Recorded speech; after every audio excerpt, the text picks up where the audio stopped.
When you approach a mix, especially from a creative standpoint, it can be interesting to think of it in a practical sense. Think about where things are located in a physical space. Are the drums further away from the listener than the vocal? Are the guitarist and the keyboardist sitting on opposite sides of the room, left and right? And you can use those ideas to inform your decisions about not just panning, but reverb, delays. And I'm not saying that everything has to sound like it's recorded practically in a room, just a band in an actual space. Obviously, a lot of things that you produce and a lot of things that you mix, you want to sound larger than life, like they're not reproducible in a physical space. That's cool. But, for example, somebody gave me a note the other week.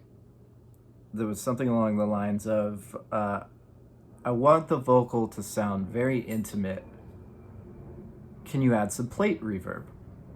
And that made no sense to me, because if you want a vocal to be intimate, you want to dry it out.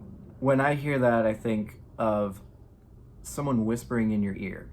There's no space around you because that sound is so quiet. It's so close to your face. It's so close to your ears that the room isn't getting involved. And then to choose a plate reverb on top of that, it seems like an odd choice, because if I were going to try to create a psychoacoustic effect where that person sounded like they were singing to you in a room, I would maybe go for a very small room, a really short reverb, maybe some early reflections. It's just one of those situations where you want to think about the real world and how things would sound if you were actually singing to someone intimately. It's the same as when you talk about producing a performance and you're trying to put a vocalist or even an instrumentalist in a certain headspace. You might say, imagine how you felt when so and so happened, and dig into that experience. I feel like you can, in a certain way, apply that same technique to mixing. It doesn't always make sense to have cavernous reverb on the vocal. If you want to put some shorter room reverb on the drums to push them away, bring the vocal forward and create some depth in your mix, that can work very effectively. Another example is I had this project in college where we were supposed to emulate a live performance in a recording. So one of the things that I did is I kind of walked through the signal flow of what would be happening at a small nightclub.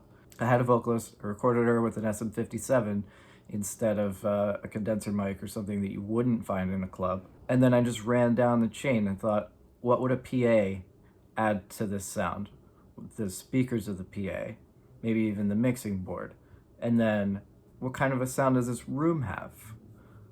What else is happening in the room? And for each element in the mix, it just kind of ran through that signal flow in a practical sense. What would this sound like in a Chicago blues club? And the result was pretty good. It was pretty tricky. Felt like you were there listening to live music.